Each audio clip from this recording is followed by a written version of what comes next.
The final trailer for Eternals is here, featuring more of Black Knight, the MCU's Celestials, and many juicy plot details. Here's our full breakdown. Here's every reveal from the MCU's brand new Eternals trailer. Though the MCU's Phase 4 slate is packed with tantalizing big-screen releases, few carry the unique appeal of Eternals. A rare original in a sequel-heavy lineup, Eternals is directed by the Oscar-winning Chloe Zhao who, by all accounts, left her Marvel employers stunned with Eternals' organic visuals. Zhao is also commanding a star-studded cast that could rival any MCU crossover ensembles.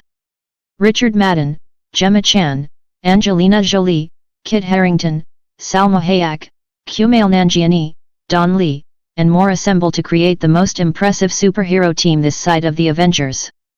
Eternals' first trailer already offered a glimpse of the main heroes, as well as their extraterrestrial origin and purpose for coming to Earth. That early footage also provided a taste of Chloe Zhao's visual flair, but was predictably light on plot details. A hot off-the-press second trailer more than makes up for that, establishing the new threat, tying the Eternals into the wider MCU, and showing off the mythological scale Phase 4 is heading towards. Eternals fever is rapidly taking hold. Here's my breakdown of the second, and final, Eternals trailer. The new Eternals footage begins with a shot of Salma Hayek's Ajak riding a horse across a barren plain, an extension of a previous scene from the first trailer. This time, however, we see Ajak is heading to meet Ikaris. As the Eternals leader, Ajak has seemingly deduced that a huge threat is coming, and seeks to unite her people against it, starting with Richard Madden's character. Either she visits Ikaris at his remote house, or the property is Ajak's, and she summoned Ikaris to her. Either way, this is where the main plot starts. And what is that threat? Apparently, the emergence. Ajak acknowledges how Earth's Avengers saved the universe from Thanos, while her Eternals sat back and did nothing, more on that later, but she also explains that Hulk's Infinity Gauntlet snap had an unintentional side effect. As well as bringing Thanos' victims back to life, the second snap provided the necessary energy for the emergence to begin. There's no telling precisely what this emergence is right now, but popular theories include a deviant invasion, the return of the Celestials, or even a collision of different Marvel universes. Whatever the result, it won't be pretty. In a visual demonstration of how bad the emergence might be, this Eternals trailer shot depicts land and sea merging in a cataclysmic quake. It's not clear whether this is happening in the MCU's present day or comprises part of a historical sequence, but some believe these pictures represent the fall of the MCU's Atlantis in eons past, thus setting up Namor the Submariner's arrival in Black Panther, Wakanda Forever. Whatever might be happening, the devastation is another stunning example of Zhao's visuals. Ajak gives a time frame for the events of Eternals, a mere 7 days. This tight window should mean a pacey, action-packed modern-day narrative where the Eternals have just 1 week to gather their members and fight off whatever threat the emergence presents. In a scene that likely takes place aboard the Eternals' triangular black spacecraft, the gang are seen communing around a statue of a Celestial, as a golden drop floats into Ajak's neck. Though this gathering could represent some kind of powering-up ceremony, the Eternals are more likely attempting to communicate with their celestial creators. Perhaps to lodge a complaint about the coming emergence, or request their overlord's aid. Marvel's first Eternals trailer showed the titular group's alien vessel coming into land, leaving the primitive Earthlings of the past deeply confused. The new footage includes a glorious shot of the same ship flying past our sun, perhaps entering Earth's solar system for the very first time. Because the comparative scale of the ship and sun is slightly, a lot, off, there's a chance the flyby could be happening elsewhere in space. Expanding upon the Eternals' arrival, an extraterrestrial quintet line up atop a hill, while one of the locals, the same village boy from the first trailer, looks on in amazement.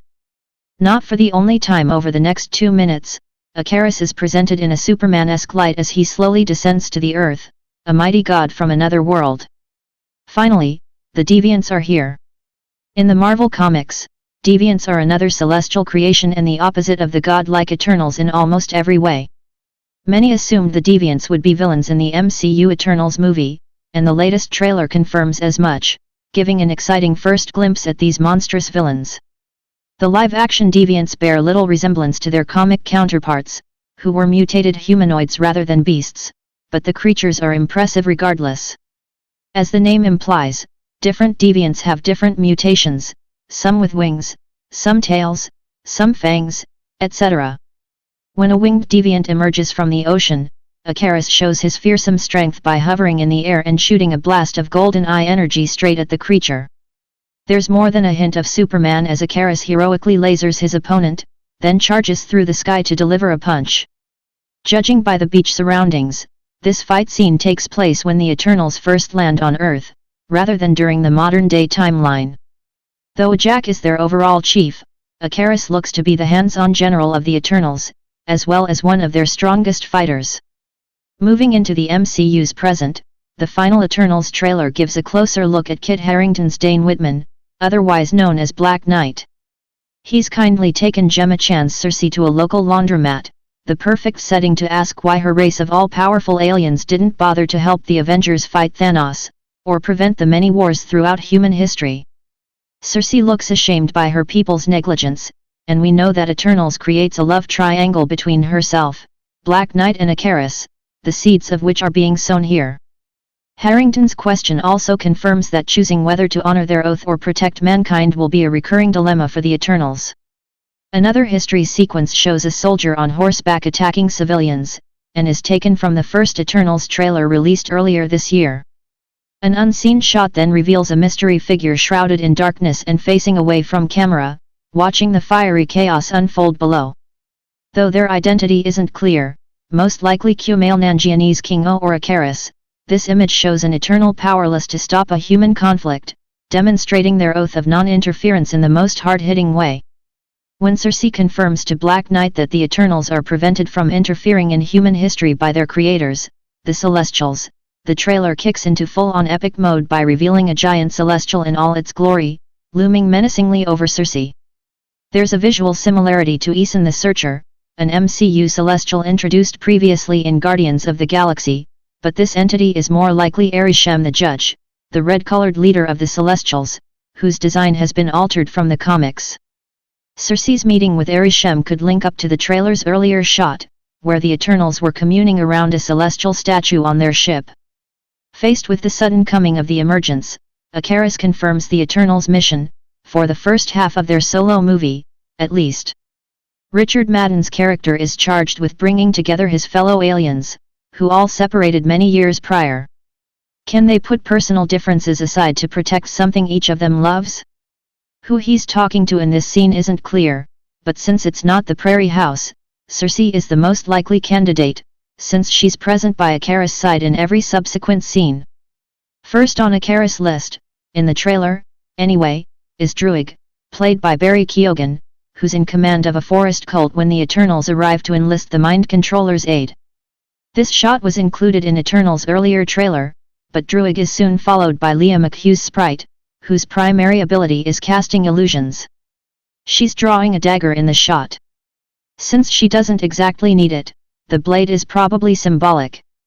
Previous Eternals footage offered a taste of Angelina Jolie's powers as Thena, with her ability to construct energy weapons proving very useful indeed.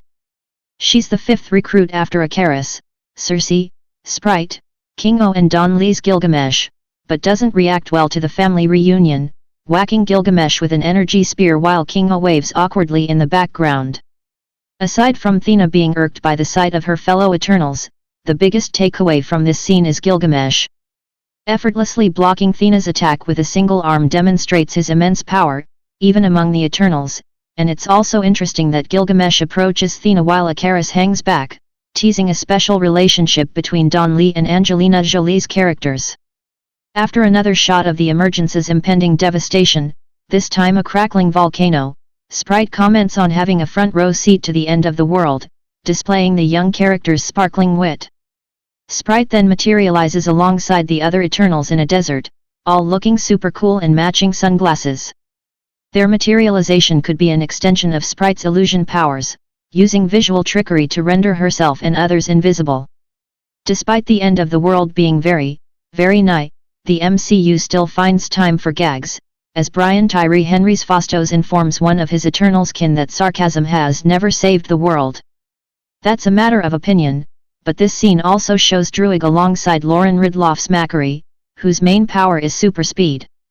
This pair are obviously close, further proving that the Eternals have couplings and cliques even within their own ranks.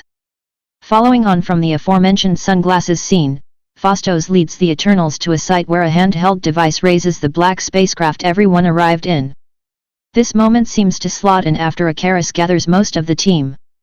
Do they raise the ship from its sandy hiding place in order to use the celestial communication statue inside? To show how the Eternals have loved us all since the day they arrived, yes, even you, the trailer shows Sprite casting an illusory firework display for the assembled masses in what looks to be sequence set in the past. They watch on in awe, teasing how some Eternals have come to be considered deities during their time on our planet. This shot appears to show Dane Whitman protecting London's Camden Lock from an attack, but, looking closer, there's more than meets the eye. The crowd is comprised of numerous Cersei and Sprite clones among the running bystanders, suggesting the latter's illusion powers are at play. Cersei then explodes the oncoming bus into a hail of petals, much to the relief of Leah McHugh and Kit Harington's characters. It's not obvious who's leading the assault. Can a deviant toss a bus? But Sprite's clones could have helped clear the area of civilians. Cersei changing the double-decker into rose petals shows off her matter manipulation power. In a series of stunning visual moments, Gemma Chan's Cersei walks through a fantastical, cavernous hallway. The first room features a wall of interlaced triangles leading into a door, within which she finds a strange plant emitting bright light. Her touch causes the light to rapidly spread across the entire wall. The triangular motif suggests these shots could be set inside the Eternals ship. If so, this glowing tree proves the Eternals' technology is partially biological in nature, and if they had shared that technology with humanity, global warming wouldn't be a thing. This emergence stuff really isn't looking good. To complement the previous shot of an erupting volcano from afar, when Sprite was watching, the Eternals trailer shows a close-up of the erupting mountain, spelling doom for our humble planet. Similar to the early apocalypse scenes, the eruption could take place in either the past or present and may, once again, depict the fall of Atlantis in the MCU. Returning to the earlier beach battle between the Eternals and Deviants, it's now King O's time to shine. Kumail Nanjiani's character locks and loads two handfuls of energy and fires them toward a beastly deviant with a giant tail and massive twin fangs, downing the creature instantly. King O's main power is the projection of energy. The gun finger is presumably optional. The second Celestial unveiled in the new Eternals trailer is green and wears sleeker armor compared to the red giant from earlier. This emerald figure could be Gemia the Analyzer who, despite having two eyes and a Kong-like helmet in the comics, is always the green one among Marvel's Celestials. This particular scene looks to be part of an explanation by the Eternals themselves, since the image of Gemia is created using the same golden energy that appears whenever one of the team uses their powers. We've seen plenty of Thena's powers but, until now, only when Angelina Jolie is posing. Finally, she puts her energy weapons to good use, slicing up a deviant creature that we don't get a good look at here. Part of the same beach battle, the beast spews green blood when Thena's blade makes contact. Immediately following Thena, Don Lee's Gilgamesh takes center stage, striking a deviant with a double-fisted punch. Unlike Thena, who harnesses her energy powers to craft weapons, Gilgamesh's eternal gifts put extra sauce on his hand-to-hand strikes. This can also be seen when Lee's character blocks Thena earlier in the trailer, and cements his status as one of the film's strongest characters. Though the new Eternals trailer is far more generous with its reveals, little has been seen of Lauren Ridloff's Macquarie. In a blink and you'll miss her shot among the combat scenes. However, Macquarie can be spotted using super speed to cover huge distances in a single leap. The fleeting image provides a taste of Eternals' superspeed visual effects, which differ greatly from Quicksilver's in Avengers: Age of Ultron, who turned into a blur. When Macquarie moves, the landscape actually seems to move with her, creating an effect distinct from any other superhero movie speedster. Returning to the very beginning of the trailer, Ikaris is losing control of his eye lasers. The house in the background is the same location Richard Madden's character was conversing with Ajak previously, meaning something during Eternals opening sends Ikaris out of control. Does learning about the emergence send him into a frenzy? Or do the Eternals lose control of their powers as a side effect of the emergence? Based on the 2 minutes and 21 seconds of footage that comes before, it's very obvious that the Eternals are immensely powerful, even compared to the MCU's current top heroes. So when a mystery villain ties Thena in creepy back tentacles and says she can't protect any of them, the baddie in question must surely be a menace beyond Avengers level. Thena's eyes are also glazed over, possibly incapacitated by this new enemy. As for a name, the MCU's latest villain is most likely Crow, the evil leader of the Deviants in Marvel comic lore. Comic Crow has more Eternal traits than his fellow Deviants, which explains why the live-action character looks humanoid and his subjects are animalistic. The original character also shares a romantic connection to Thena, probably why he's targeting her in this trailer scene. The Eternals trailer ends on a series of impressive fight scenes between Ikaris and the Deviants. The scrap begins in the air, with the flying Eternal downing opponents using well-aimed eye blasts. The action then switches to the forest locale where Druig's cult live, showing a Deviant pinning Richard Madden to the floor. Early Shang-Chi reactions praised some of the MCU's best action sequences yet. Eternals might have something to say about that. Ikaris' greatest fight isn't against the Deviants attacking Earth, but self-assembly furniture. The first Eternals trailer ended on a gag, where the group laughed at Ikaris for putting himself forward as a potential new Avengers leader. The second trailer also drops a parting joke at his expense, as Ikaris smashes up Fausto's table after mistaking it for vibranium. If they can't stop the emergence, shattered IKEA furniture will be the least of his worries. Tonally, Eternals adopts the usual MCU humor in spite of the apocalyptic themes at play. Thanks for watching. Please subscribe for more videos.